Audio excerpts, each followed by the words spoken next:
ଯେତେବେଳେ ଗୋଟେ ଶବ ମଶାଣିକି ଯାଏ ସେତେବେଳେ ଯେତେ ବଡ଼ ଶତ୍ରୁ ହଉନା କାହିଁକି ଯେତେ ବଡ଼ ଅଜଣା ବ୍ୟକ୍ତି ହେଉନା କାହିଁକି ସମସ୍ତେ ଶବକୁ ସମ୍ମାନ ଦିଅନ୍ତି ଆଉ ସମସ୍ତେ ଚେଷ୍ଟା କରନ୍ତି ଶବଟିର କେମିତି ଭଲ ଭାବେ ସତ୍କାର ହେବ। କିନ୍ତୁ ଏଠି ଘଟଣା ଠିକ ଓଲଟା। ଗୋଟେ ଘର ଭିତରେ 3 ଜଣ ରହୁଥାନ୍ତି। ଜଣଙ୍କର ମୃତ୍ୟୁ ହୋଇଯାଇଥାଏ। ତାଙ୍କର ଶବ ସତ୍କାର ପାଇଁ ସବୁ ପ୍ରକାର କାର୍ଯ୍ୟକ୍ରମ ଚାଲିଥାଏ। କିନ୍ତୁ ଆଉ 2 ଜଣଙ୍କ ଭିତରୁ ଆଉ ଜଣେ ସେ ନିଜ କପଡ଼ା ପତ୍ର ସଜାନ୍ତି ବିଦେଶ ଯାତ୍ରା କରିବା ପାଇଁ। ଆଉ ସେତିକି ଭିତରେ ସେ 2 ଜଣଙ୍କ ଭିତରେ ଝଗଡ଼ା ଆରମ୍ଭ ହୋଇଯାଏ। ଆଉ ଝଗଡ଼ା ଏତେ ବଢ଼ିଯାଏ ଯେ ଜଣଙ୍କର ମୃତ୍ୟୁ ହୋଇଯାଏ। ଆଉ ଯେତେବେଳେ ଏଇ ମୃତ୍ୟୁର ଖବର ପାଖାପାଖି 4 ମାସ ପରେ ଜଣାପଡ଼େ ଆଉ ସେତେବେଳେ ଯେତେବେଳେ ସମ୍ପୂର୍ଣ୍ଣ ଭାବରେ ପୋଲିସ ୟା ଭିତରେ ଇଣ୍ଟରଫିୟର କରି ସାରିକି ସମ୍ପୂର୍ଣ୍ଣ ଘଟଣାବଳୀର ଯେତେବେଳେ ଖୁଲାସା ହେଲା ବଡ଼ ଆଶ୍ଚର୍ଯ୍ୟପୂର୍ଣ୍ଣ ଥିଲା। କିଭଳି ଭାବରେ ଗୋଟେ ଶବ ପଡ଼ିଥିଲା ବେଳେ ଆଉ ସେଇ ଶବକୁ ଜଣେ ସତ୍କାର ପାଇଁ ଚେଷ୍ଟା କରୁଥାଏ ଆଉ ଜଣେ ବିଦେଶ ଯାତ୍ରା କରିବା ପାଇଁ ଆଉ 2 ଜଣଙ୍କ ଭିତରେ ଝଗଡ଼ା ହେଇ କେମିତି ଗୋଟେ ଶବ ବଦଳରେ 2ଟି ଶବ ରହିଯାଏ। ଆଉ ସେ 2ଟି ଶବର ସନ୍ଧାନ ମିଳୁ ମିଳୁ ପାଖାପାଖି 4 ମାସ ବିତି ଯାଇଥିଲା। ଆସନ୍ତୁ ଜାଣିବା ସମ୍ପୂର୍ଣ୍ଣ ଘଟଣାବଳୀ ବିଷୟରେ। ଏ ଘଟଣାଟି ହେଉଛି ଯେଉଁମାନେ ପ୍ରଥମ କରି ଚ୍ୟାନେଲକୁ ଆସିଛନ୍ତି ସେମାନଙ୍କୁ ଅନୁରୋଧ କରିବି ଚ୍ୟାନେଲକୁ ଗୋଟେ ସବସ୍କ୍ରାଇବ ନିଶ୍ଚୟ କରିଦେବେ। ଆଜି ଯେଉଁ ସତ୍ୟ ଘଟଣାଟି ଆପଣଙ୍କ ପାଖରେ ଉପସ୍ଥାପନ କରିବାକୁ ଯାଉଛି ଏ ସତ୍ୟ ଘଟଣାଟି ହେଉଛି ତାମିଲନାଡୁର ଚେନ୍ନାଇରେ ଗୋଟେ ଥିରୁମଲ୍ଲାଇ ବୋଲି ଗୋଟେ ଜାଗା ଅଛି। ସେଇ ଥିରୁମଲ୍ଲାଇର ଗୋଟେ ଫ୍ଲାଟରେ ଗୋଟେ ଆପାର୍ଟମେଣ୍ଟରେ ଜୋର ଦୁର୍ଗନ୍ଧ ଆସୁଥାଏ। ଆଉ ଏଇ କ'ଣ ଏମିତି ସେ ଫ୍ଲାଟ ଭିତରୁ କ'ଣ ଦୁର୍ଗନ୍ଧ ଆସୁଛି ପ୍ରଥମେ ତ ଧୀରେ ଧୀରେ ଆସୁଥିଲା ପରେ ପରେ ଜୋର ଆସିବାକୁ ଲାଗିଲା। ତେଣୁକରି ସେ ଆପାର୍ଟମେଣ୍ଟରେ ରହୁଥିବା ଲୋକମାନେ ତାଙ୍କ ମଧ୍ୟରୁ କେହି ଥାନାକୁ ଫୋନ କଲେ ଆଉ ଥାନାବାଲା ମଧ୍ୟ ଆସିଲେ। ଆସିଲା ପରେ ଥାନାବାଲା ଦେଖିଲେ ଯେ କବାଟରୁ ଯେମିତି ଘରେ ଏସି ଚାଲୁଛି ଫ୍ୟାନ୍ ଚାଲୁଛି ଲାଇଟ୍ ଜଳୁଛି କିନ୍ତୁ ସେ ଭାବିଲେ ଭିତରେ କେହି ଅଛନ୍ତି ତେଣୁ ନକ୍ ନକ୍ କଲେ। ଯେତେବେଳେ ନକ୍ କଲା ପରେ ଘର କବାଟ କେହି ଖୋଲିଲେନି ତେଣୁକରି ସେ ବାଧ୍ୟ ହୋଇ ସେମାନେ ଭିଡ଼ିଓଗ୍ରାଫି କରି କ'ଣ କଲେ ନା କବାଟ ଭାଙ୍ଗିଲେ।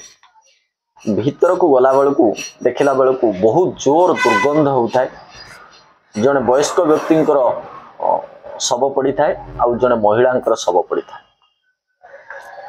ଆଉ ଇଏ କାହାର ଶବ ଏ 2 ଜଣ କିଏ ୟାଙ୍କର ତଦନ୍ତ କରୁ କରୁ ଜଣକ ନାଁ ସାମ୍ନାକୁ ଆସିଥିଲା। ତାଙ୍କ ନାଁ ହେଉଛି ଡକ୍ଟର ଶ୍ୟାମଲ ସମ୍ପତ, ଯିଏକି ଜଣେ ଅଷ୍ଟ୍ରେଲିଆରୁ ପାଠ ପଢ଼ି ସେ ଜଣେ ହେଉଛନ୍ତି ହୋମିଓପାଥି ଡକ୍ଟର। ସେ ସେମାନଙ୍କ ସହିତ ରହୁଥିଲା।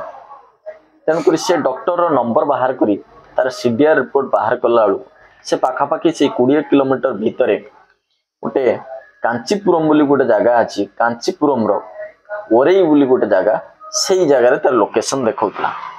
ଆଉ ପୋଲିସ ସେ ଜାଗାକୁ ଯାଇ ସେ ଡାକ୍ତରକୁ ଗିରଫ କରିଥିଲା। ଆଉ ଗିରଫ କଲା ପରେ ପ୍ରକୃତ ସତ୍ୟ ଜାଣିବାକୁ ଚେଷ୍ଟା କରିଥିଲା। ଯେତେବେଳେ ଡକ୍ଟର ଶ୍ୟାମଲକୁ ପଚରାଯାଏ କି ଜଣେ ମହିଳା ଆଉ ଜଣେ ବୃଦ୍ଧ ବ୍ୟକ୍ତିଙ୍କର ଶବ ମିଳିଛି ୟା ବିଷୟରେ ତମେ କ'ଣ ଜାଣିଛ କୁହ। କିନ୍ତୁ ସେ ପ୍ରଥମେ ଏପଟ ସେପଟ କରି କଥା କହୁଥିଲା ଯାହାକି ଜଣାପଡ଼ୁଥିଲା କି ସେ ଜାଣିଶୁଣି କିଛି ସତ କଥା ଲୁଚଉଥିଲା। ସେ କହୁଥିଲା କି ମୁଁ ବିଦେଶରେ ଥିଲି ମୁଁ ଏଠି ଥିଲି ଏମିତି କୁହେ। କିନ୍ତୁ ପୋଲିସ ସନ୍ଦେହ ହେଇଥିଲା ଯେ ଇଏ ବହୁତ କିଛି ଜାଣିଛି ତେଣୁକରି ତାକୁ 3rd ଡିଗ୍ରୀ ଦେଇଥିଲା। 3rd ଡିଗ୍ରୀ ଦେଲା ପରେ ସେ ଜାଣିବାକୁ ପାଇଥିଲା ଯେ କି ସମ୍ପୂର୍ଣ୍ଣ ଘଟଣାଟି କ'ଣ। ଏଇ ଯେଉଁ ମହିଳା ଜଣକ ନାଁ ହେଉଛି ସିନ୍ଧ୍ୟା। ଏ ସିନ୍ଧ୍ୟା ମହିଳା ଜଣକ ବହୁତ ଉଚ୍ଚଶିକ୍ଷିତା। ସେ ଯାହାକୁ ବିବାହ କରିଥିଲା ସେ 2 ଜଣଙ୍କର ମନମିଳନ ସବୁବେଳେ ମନମାଳିନ ହୁଏ, ଝଗଡ଼ା ହୁଏ। ତେଣୁକରି ସେ ଦୁହେଁ କଥାବାର୍ତ୍ତା ହେଲେ କି ଆମେ 2 ଜଣ ଅଲଗା ରହିବା, ଆମର ତ ଭଲ ସମ୍ପର୍କ ଗଢ଼ୁନି ତେଣୁକରି ଆମେ ରହିବାନି, ଅଲଗା ହେଇ। ଅଲଗା ହେଲା ପରେ ଏଇ ମହିଳା ଜଣକ ଆସି କ'ଣ କରୁଥିଲେ ନା ଭେଲୁରରେ ରହୁଥିଲେ। ଚେନ୍ନାଇରେ ଗୋଟେ ଜାଗା ଅଛି ଭେଲୁର ବୋଲି, ସେ ସେଇ ଭେଲୁରରେ ରହିଲା ପରେ ତାଙ୍କ ମା ବାପ 2 ଜଣଙ୍କର ଜଣେ ତାଙ୍କ ମାଙ୍କର ଦେହ ଖରାପ ହେଲା। ଦେହ ଖରାପ ହଉ ତାଙ୍କ ମାଙ୍କର ମୃତ୍ୟୁ ହୋଇଗଲା। ତେଣୁକରି ମାଙ୍କର ମୃତ୍ୟୁ ହେଲା ପରେ ତାଙ୍କ ବାପା ଗୋଟେ କିଡନୀ ବେମାରରେ ପଡ଼ିଲେ। किडनी बेमार पड़ला पर से मेडिकल जाई देखले लोकल मेडिकल से देखला बेले मेडिकल डाक्टर कहले जे कि आंकु नहीं चेन्नई रे ट्रीटमेंट कर किछि डेवलपमेंट हो पारे तेणु कर सी कौन कले बापा को आनी ये महिला जनक जो सिंधिया नाम जो महिला जनक पाखे भेलूर रखिले रखी से कौन कले ना चेन्नई को जीवा आसिया करती आ डाक्तर को देखाती आठी से आसी देखाइले तापरे ये बापा को से चेन्नई रे बड़ मेडिकल देखौ थांती आउ ये भेलूर रे रहउथांती एई समय जो जीवा आसीबा समय से थरे कोन करथले ना इंस्टाग्राम रो जो शॉर्ट वीडियो रील्स की देखुथले देखु देखु तांको जने रिक्वेस्ट पठैथिले जे कि फ्रेंड रिक्वेस्ट पठैथिले जे तांको ना कोन ना डॉक्टर श्यामल संपत आउ ये जो फ्रेंड रिक्वेस्ट माध्यम रे ये भी तांको फ्रेंड रिक्वेस्ट एक्सेप्ट करथिले तापरे दुई जन के भितर चैटिंग फोन नंबर निया नहीं कथावार्ता एमती चलला तापरे परे ये दुई जन कथावार्ता हो दुख सुख भी निज निज भितर शामिल करथांती ये महिला जनक कहते कि मु बापा चिकित्सा करुच्ची भेलूर रे रहउची किंतु चेन्नई को बारंबार जीवा आसबा असुविधा हेउतिबा हेतु मु कोन करची ना थिरुमल्लई रे गोटे फ्लैट रे रहउची डाक्टर जनक आश्चर्य होउचंती थिरुमल्लई रे को फ्लैट रे रहउचंती एमती अमके जगह रे रहउची अमके फ्लैट ए जो फ्लैट टी महिला जनक कहवा जाऊला से फ्लैट रे डाक्तर भी रहउतला तेणुक दुई जनकर कथबार्ता हुए देखा साक्षात हुए कहीं गोटे फ्लैट रे दुई जन रोचन से गड़ी उठे प्रेम संपर्क ये महिला जनक डाक्तर को कहते कहीं आम तीन जन गोटे फ्लैट रे रहा तुम कहीं अलग फ्लैट नहीं रही फ्लैट रे तुम डाक्तर जन खुशी हो जाती ये महिला जनक सांगरे ये डाक्तर आउ बापा तीन जन मत रोते ये महिला बापा से कौन प्रतिवाद कर तेणुक ये तीन जन रहा पाखापाखि गोटे मास से माने रही गोटे मास रहिला परे एमाने कौन करथिले ना निज सहित शारीरिक रिलेशन भी रखुथिले आउ हठात तांको बापांकर कौन होइतिला ना मृत्यु हो जाइतिला बेमार रे अधिका पड़िबार मृत्यु होइतिला ये तो चेन्नई जाउतिले देखैते किंतु ये जो डाक्टर तांक घरे थिले होमियोपैथी डाक्टर ये भी ट्रीटमेंट करथिले तेणु करी ये जो ट्रीटमेंट आ सेपटे चेन्नई डाक्तर को ट्रीटमेंट ता भीतर किछि हेई ताई पारे कौन प्रकार असुविधा होइते पारे अलग कथा किंतु ये जो वृद्ध जनक जतबेले हठात मरी गले ये मरी जाइछन्ते तांको शव सत्कार पई तांको झियो जो सिंधिया से रेडी होता है किंतु ये बाबू डाक्तर बाबू जो ये कौन करथांता निज लुगापटा साइड करथांते जे विदेश यात्रा करे पे सेइथिरे से महिला को सहित झगड़ा आइतला से महिला जनक डायरेक्ट एलिगेशन लगैथिले जे मो बापा तो पड़ीचंती तुम जीवार आगु जाइथा पर जाइथा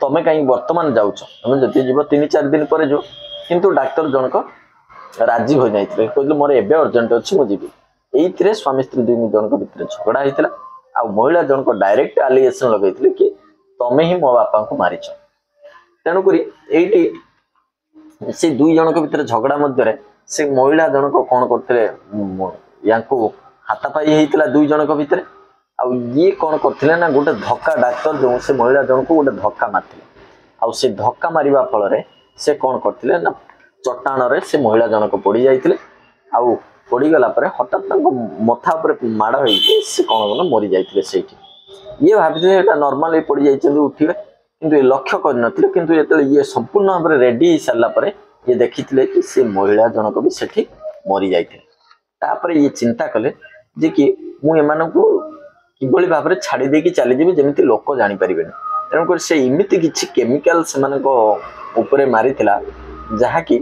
पूरा तार दुर्गंध आसी नाला से भाव में सब पड़ता एसी चालू करते फैन चालू करते लाइट जलते लोक जमी नॉर्मल भावे जे हाँ ता भर कई अच्छा यही भाव में से करी से कौन करथिला से जगार चली जाइथिला